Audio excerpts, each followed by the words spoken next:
Salut à tous les amis, salut YouTube, c'est Mika, très heureux de vous retrouver sur la chaîne pour un tout nouveau contenu. J'espère que tout le monde se porte bien, moi ça va plutôt bien, même si, comme vous, je l'imagine, j'ai beaucoup de mal à digérer, à accepter le match, l'élimination, le match piteux, scandaleux, lamentable, honteux, cataclysmique de l'OL contre Bourgoin-Jallieu et une élimination qui fait mal, très mal à la tête. Je ne vous le cache pas, les gones. Bref, c'est pas important. On va dire que l'actu continue, show must go on, parce que l'actu OL est extrêmement riche, il y a plein de points à évoquer ensemble, donc contenu actu OL. Un format court, environ 15 minutes, au cours duquel je veux vous livrer de façon régulière le plus possible mon avis sur les différents sujets liés à l'actu OL. Et j'espère que ça vous plaira, j'ai envie de le faire assez souvent pour alimenter la chaîne. Bref. Pensez les gones, c'est important, c'est toujours à l'instant promotion, il faut le faire, ça me paraît quand même important pour la chaîne et son développement.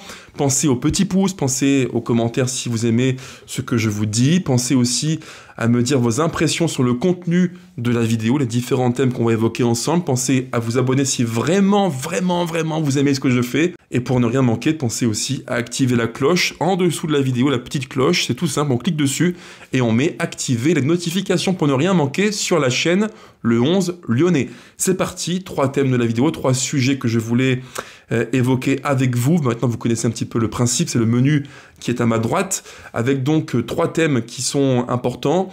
Le match contre Toulouse, c'est le match du rachat, parce que oui, il faut passer l'éponge du match honteux contre Bourgoin-Jallieu, et j'attends de nos gones, comme vous j'imagine, que l'on fasse un match plein, mais plein à tous les niveaux, dans le contenu, dans le score, l'intention, les attitudes, très importants, les comportements, bref, il faut faire un match plein.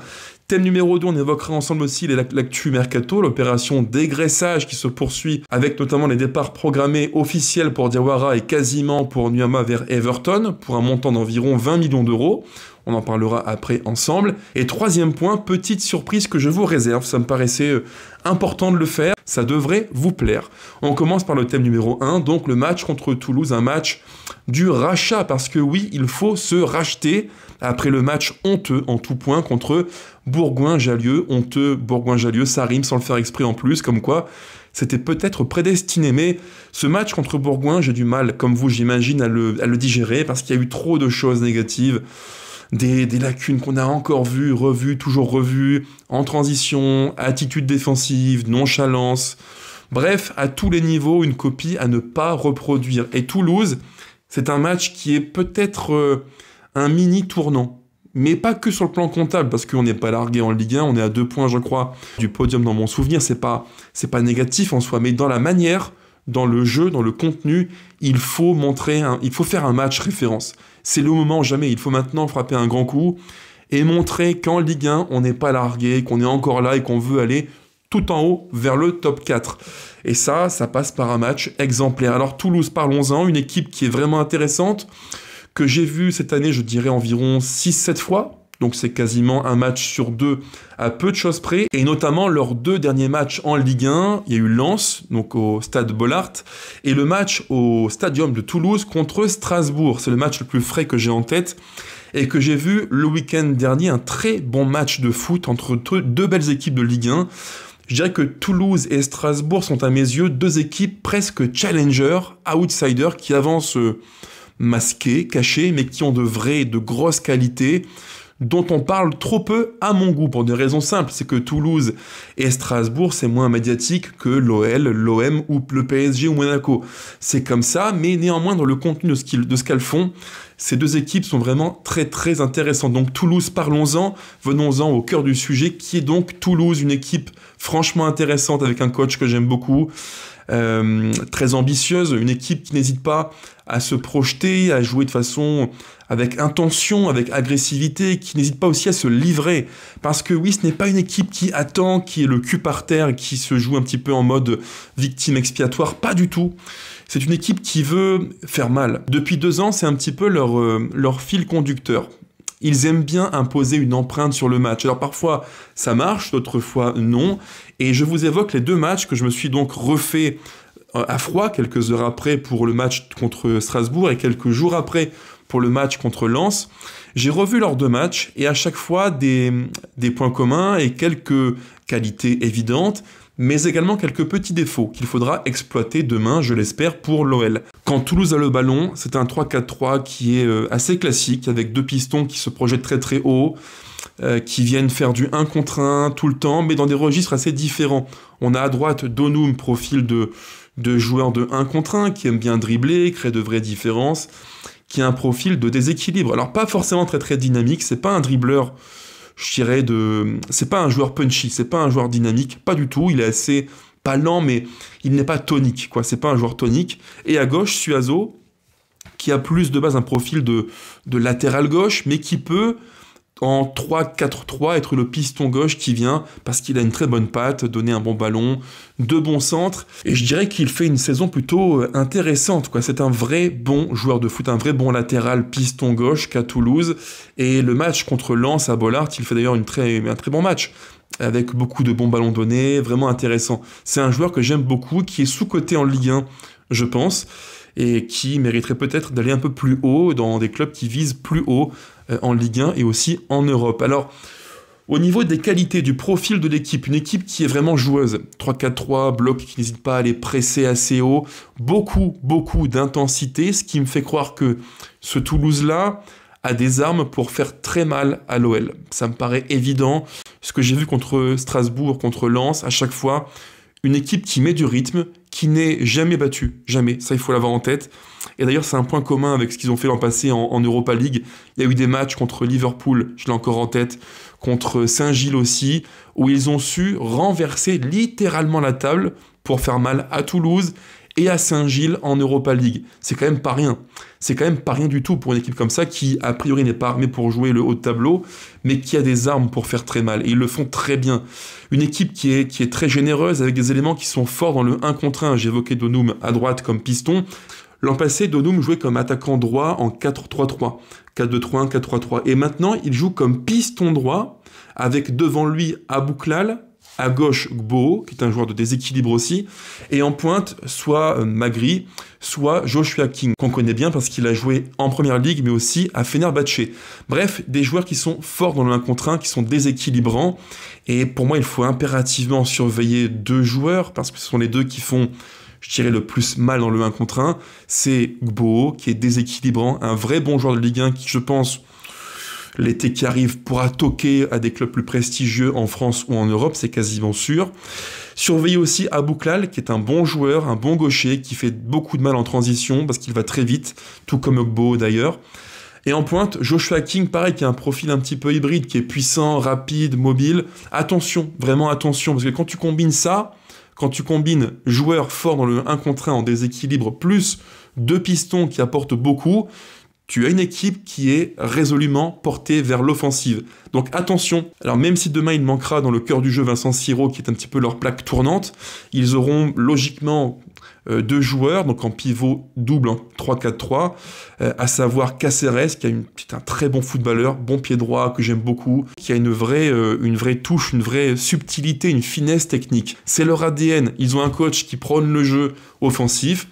Ne comptez pas sur eux pour attendre le cul par terre. Alors, ils vont peut-être subir, parce qu'en face, c'est l'OL et on sera chez nous, mais à la moindre situation, attention, notamment aux transitions, ça va très vite. Preuve à l'appui, je vous mets un petit screen qui illustre bien ce que je vous dis là. Je reviens sur le match contre Lens à Bollaert. On est au tout début du match, à la 16e minute de jeu. Et là, donc, Lens est dans le camp des Toulousains. Toulouse bien groupé, le fameux 3-4-3 bien compact. D'ailleurs, attention, point intéressant, quand Toulouse a le ballon, c'est un 3-4-3, mais quand ils n'ont pas le ballon en phase défensive, c'est plutôt un 4-2-3-1. Et on voit Suazo qui recule pour faire donc une forme de schéma liquide, un peu comme l'OL au final. C'est un petit peu un schéma miroir à l'OL. Nous, on est en 4-2-3-1 qui devient un 3-4-3 avec ballon. Eux, c'est un 3-4-3 qui devient sans ballon un 4-2-3-1. C'est un petit peu la réciproque, c'est intéressant. Et donc, Suazo qui recule pour faire le quatuor défensif de Toulouse.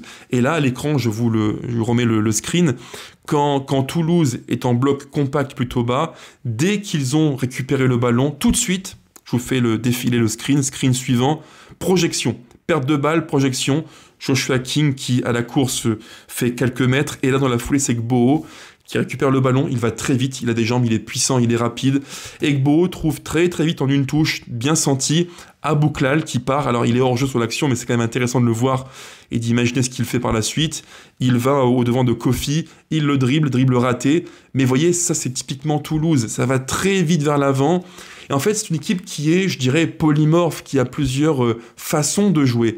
Ils peuvent soit être forts en transition, sur bloc plutôt bas, mais aussi en bloc plus haut, capable de presser, contre-presser, venir harceler très très haut et imposer un temps assez fort. Ils savent le faire. Donc attention, en bloc haut, quand on sera relativement haut dans leur camp, méfiance. Et quand on sera assez bas, attention, parce que quand Toulouse met de l'intensité, ça peut être compliqué à gérer et je pense qu'ils auront forcément des temps forts. Et ça, ils l'assument pleinement. Pour eux, jouer haut n'est pas un souci du tout. Ils aiment jouer un foot protagoniste, quitte à prendre des risques. Et là, screen suivant que je vous mets aussi à l'écran, contre Strasbourg ce coup-ci le week-end dernier au Stadium de Toulouse, une action qui est très symptomatique de leurs quelques défaillances, leurs quelques lacunes, qui sont assez criantes, il faut le dire aussi. On voyait à l'écran qu'on a quand même 5 Toulousains dans le camp assez haut des Strasbourgeois, quasiment dans les 16 mètres strasbourgeois, très très haut sur le terrain, qui viennent presser, harceler. Et là, il se trouve que Strasbourg parvient à déjouer totalement le pressing des Toulousains, parce qu'il y a beaucoup de qualité. Habib Diarra, Nanazi, évidemment, André Santos, ça aide pour sortir les ballons de façon propre techniquement, ça aide beaucoup. Et là, Strasbourg qui est très très fort techniquement, il faut aussi le souligner en Ligue 1, en tout cas à l'échelle de la Ligue 1. Nanazi qui se projette sur quelques mètres, qui trouve le maréchal. Et là, après, vous avez donc tout de suite en transition attaque-défense pour Strasbourg. Vous avez un 5, un 6 contre 4. C'est un point qui est très important. En fait, Toulouse, je vous l'ai dit, assume le déséquilibre, ce que nous on fait aussi, parfois un petit peu de façon maladroite, nonchalante, mais eux ils l'assument clairement, quitte à prendre des risques. Et sur l'action, c'est le but du 1-0 pour Strasbourg, ça va au bout. Donc vous voyez les gones, je pense qu'en transition, pour nous, défense-attaque, il y a matière à faire très mal. Maintenant, est-ce qu'on va être en mesure de jouer le match comme ça? J'ai quelques doutes, je pense que l'OL voudra mettre de l'intensité, du rythme, jouer haut et imposer un style au match, une patte sur le match, une emprise. Mais voilà, les quelques temps faibles que l'on aura, il faudra se projeter assez vite vers l'avant. Et là, dans le 11 de Pierre Sage, il y a un joueur qui est peut-être le plus à même de le faire, c'est un certain Malik Fofana. Donc on verra bien, mais pour moi, c'est l'une des clés du match. Être dans les temps forts, prudent, à ne pas trop non plus se livrer, être fort dans le marquage préventif. Et dans les temps faibles que l'on aura, parce qu'il y en aura, c'est évident, bien gérer l'aspect défensif pour se projeter assez vite et sortir proprement les ballons pour faire mal quand on le pourra aux Toulousains. Et sur ce match-là, pour moi en tout cas, Toulouse a toutes les armes pour faire extrêmement mal à l'OL de Pierre Sage. Donc attention au coup fatal qui pourrait faire très mal aux hommes de Pierre Sage. Sujet numéro 2, l'actu mercato de l'OL, l'opération dégraissage qui se poursuit avec un départ qui est maintenant acté en prêt sec. Je dis bien en prêt sec, de Mamadou Diawara, le petit jeune parisien qui donc part au Havre en prêt. Bodmer l'aurait apparemment convaincu de rejoindre les rangs de l'équipe coachée par Digard. Donc voilà, un prêt qui me paraît pas déconnant. Je pensais même qu'il partirait avec une option d'achat en prêt, ce n'est pas le cas. Donc ça veut dire que l'OL compte plutôt sur lui, ce qui me paraît plutôt aussi judicieux. C'est un profil qui est intéressant, profil tellement dans l'air du temps de ces joueurs qui ont des jambes, des cannes pour se projeter et faire le lien entre l'attaque et la défense. Profil intéressant, et je pense qu'un prêt dans une équipe comme Le Havre, qui même est en difficulté en Ligue 1, mais qui pourra lui apporter du temps de jeu et l'expérience du haut niveau en Ligue 1. Le dossier numéro 2, c'est le cas Ernest Nuama, qui selon Foot Mercato serait à ça de rejoindre Everton pour un montant d'environ 20 millions d'euros. Information qui a été démentie assez fortement par Hugo Guillemé de l'équipe qui dit que non, il n'y a pas encore d'offre pour le joueur. Donc qui croire, je ne sais pas. Voilà, c'est le jeu du mercato, partira pas, il y a différents intérêts qui se confrontent, le joueur, l'OL, Everton, les agents, bref. C'est compliqué de lire vrai dans toute ce mélange d'informations. Mais s'il partait pour Everton à 20 millions d'euros, je pense que dans l'affaire, tout le monde serait gagnant. Everton qui veut un joueur de déséquilibre typiquement en Première Ligue. Lui qui pourrait jouer dans une équipe qui mise sur lui, qui lui fait confiance, et l'OL qui récupérerait quand même 20 millions dans la balance, car sur un transfert, il faut toujours intégrer l'amortissement sur le contrat du joueur. En l'occurrence, 50 contrats, on l'a payé, je crois, dans mon souvenir, environ 28 millions d'euros, je crois, si je ne me trompe pas, ce qui fait à peu près chaque année, donc payer grosso modo, pour faire simple, 5 millions 6, à peu près, à la louche toujours. Donc on est plutôt dans les clous. 1 an et demi joué chez nous à 5 millions 6 l'année. 20 millions, c'est une offre qui est tout à fait correcte pour Ernest Nuama. Et si on fait un petit bilan de l'opération dégraissage menée par l'OL durant le mercato hivernal, on a maintenant, je crois, 6 ou 7 départs quasiment actés, voire bientôt 8, j'en parlerai juste après. Anthony Lopez qui est parti à Nantes en contrat résilié, Jefinho à Botafogo pour environ 5,3 millions d'euros, Gift Orban pour 10 millions plus 2 à Hoffenheim, Adrielson à Anderlecht pour environ 6 millions d'euros en prêt avec option d'achat, Cacré à Com pour, là le montant est de, je crois dans mon souvenir, 15 plus 1,5, donc une belle affaire pour l'OL, Diawara au Havre en prêt sec, Wilfried Zaha, là encore une information du jour qui serait quasiment d'accord avec le club de Charlotte en MLS, pour un prêt donc résilié à l'OL, donc on devrait récupérer, j'imagine, une partie des 3 millions d'euros qui ont été versés au club turc de Galatasaray, et donc pour finir, le cas de Ernest Nuama, qui donc partirait pour Everton, pour un montant avoisinant les 20 millions d'euros, ce qui fait qu'au cumul, si on prend l'ensemble des départs qu'a opéré l'OL, Jefinho, Orban, Cacré plus Nuama, on est sur 20, plus 15, 35, plus 10, 45, plus 5, 50. En fait, on est quasiment dans les clous que j'avais donc annoncés il y a maintenant 15 jours. Rappelez-vous les fameux 55 millions de ventes de l'OL. On y est presque, donc la part du contrat sur les ventes de l'OL est quasiment remplie. Et je rappelle que la DNCG, elle exige de l'OL un montant de 175 millions d'euros sur les comptes d'ici le 31 mai 2025. Et oui, rien que ça. Donc sur la partie vente des joueurs, dégraissage de l'OL, on est quasiment dans les clous, ça fait quand même plaisir. Et enfin, pour finir, le troisième thème de la vidéo, c'est le petit thème surprise que je voulais vous réserver les amis. Comme vous le savez, un certain Argentin, champion du monde, numéro 23, a rejoint l'OL il y a maintenant quelques heures, quelques jours, un certain Thiago Almada. Et je voulais vous livrer un avis d'expert sur le joueur pour vous dire quel a été son parcours à Botafogo, sa saison, ses qualités, ses défauts. Et je me suis dit, Mika, il faut que tu trouves quelqu'un qui pourrait te dire, pour les abonnés, donc pour vous les amis, quel a été son parcours à Botafogo, sa saison, ses qualités, défauts, ses matchs, son caractère, quelle impression il a laissé aux fans de Botafogo. Et en fait, qui de mieux que Glorious Botafogo, Pedro, mon ami que j'embrasse, quelqu'un de super sympa qui m'a dit, Mika, encore une fois, pas de souci, je te fais une vidéo rapide sur le joueur, je te dirai qui il est, ce qu'il a fait chez nous, points forts, points faibles, tactique, 4-2-3-1, 4-3-3, 4-2-4, bref, vous allez voir, c'est super intéressant. Je vous mets donc sa version qu'il m'a envoyée en vidéo, super sympa. Merci Pedro. Et comme il parle anglais et portugais, je vous ai mis en dessous, en sous-titrage, la traduction en français, rien que pour vous. Profitez, savourez les gones, c'est pour vous, c'est Pedro. Glorious Botafogo, c'est parti. What's up, Mika, and what's up, everybody watching Leon's Leo and I. Thank you for having me on. I really appreciate the time to talk about Thiago Almada. My goodness, what a player you guys have just received on a free loan until the summer of 2025 or winter for Europe 2025. Man, what I can tell you about Thiago Almada is from the very beginning we knew what the deal was. Thiago was going to come and play for the club for the 6 months and then go to Lyon because that's what the player wanted. He wanted to play in Europe, and I totally understand that an incentive for him to come and play for Botafogo was the fact that he's going to go to Lyon at the end of the Brazilian season, and that happened. He was announced today, which is why I'm making this video for you, sporting the OL mantle over here. So I want to give you guys a few stats on Thiago Almada and his season for Botafogo for the duration of his contract with us.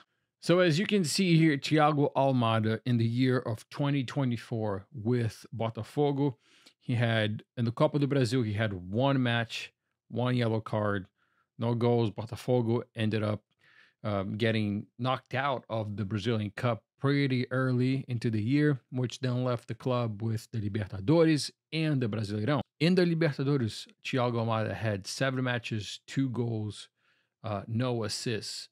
However, those 2 goals were very important. It was a goal against São Paulo, a header that allowed Botafogo to go into the penalty shootouts, and Thiago Almada scored in that penalty shootout and got Botafogo the win there in the Brasileirão.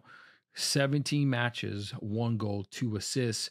And don't let these 1 goals, 2 goals, a number here, don't let that fool you, because Thiago is very participative. He participates a lot in constructing the plays. He often has that pre-assist, the pass that ends up, creating the chance for the assist, or the shot that the keeper saves and it goes to a corner, and then from the corner we score.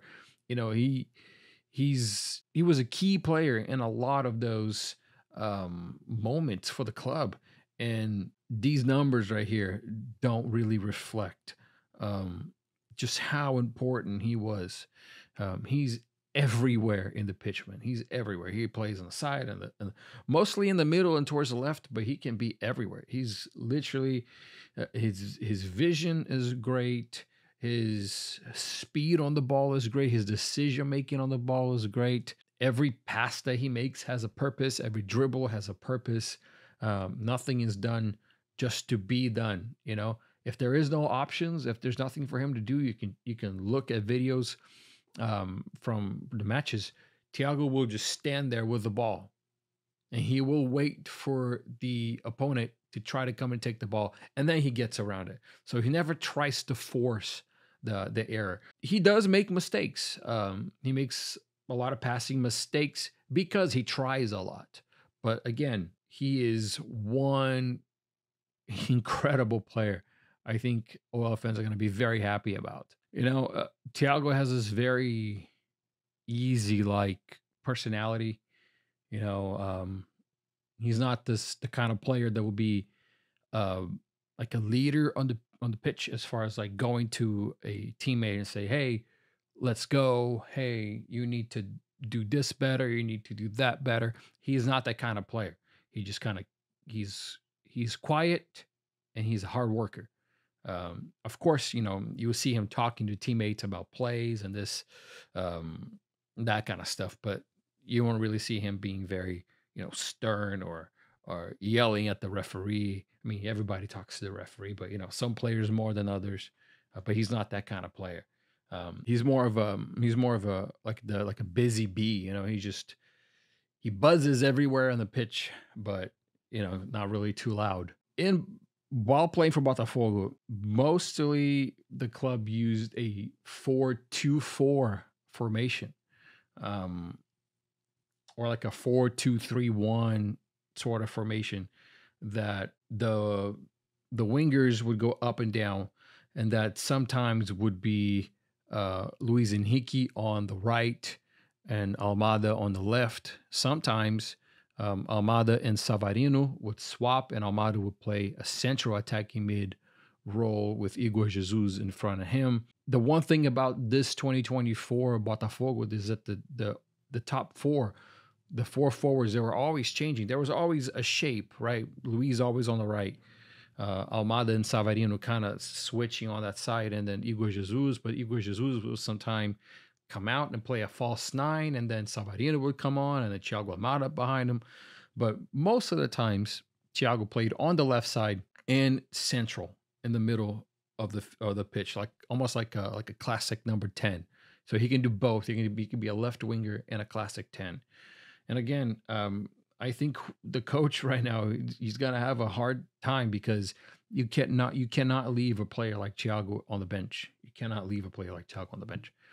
Somebody's gonna lose their starting spot, because Thiago's he's getting there to stay. I hope you guys liked all this information that I'm giving you right now. I hope you guys enjoyed Thiago, and I hope he does as much as it did for us. as he's going to do for Olympique Lyonnais. I really sincerely hope that, because it's my belief that a strong Eagle football is beneficial for everybody, especially with John Textor fighting there in France with the league, fighting in Brazil with the league. And you can see that his fight in Brazil paid off, and we got these titles. So keep fighting the good fight over there, and I hope to see Olympique Lyonnais do better with Thiago, and if Luis Enrique goes there too. I'm not sure now if he. I thought he was. I'm not too sure now. But if he goes too, then that's another thing that Lyonnais is gonna have to. Your coach is gonna have to figure it out, because Luis cannot be a bench. But we're talking about Thiago Almada, and like I said, I hope you guys enjoy him like I'm enjoying talking to you guys right now. Good luck for the rest of the season. I hope you guys do great in the Europa League and in the Ligue 1 Championship. Mille merci Pedro, je t'embrasse, c'est quelqu'un d'extraordinaire. Allez vous abonner en masse sur son compte Twitter et YouTube, @gloriousbotafogo, si vous aimez vraiment le contenu lié à Botafogo. Il mérite tout le soutien de tout le monde, parce qu'il est vraiment un gars en or. Merci encore Pedro. Maintenant, à vous de jouer les amis. Dites-moi en commentaire si pour vous Thiago Almada est une bonne recrue, comment vous le voyez dans l'avenir de l'OL, dans quelle disposition, dans quel poste. Bref, dites-moi tout en commentaire, je compte sur vous. Sur ce, les amis, portez-vous bien. À demain pour le débrief du match contre Toulouse, match extrêmement important. L'opération rachat est en marche. On compte sur nos joueurs pour montrer qu'ils méritaient mieux que le match pathétique, cataclysmique contre Bourgoin-Jallieu. Ciao ciao les gars. Allez l'OL toujours, bien sûr.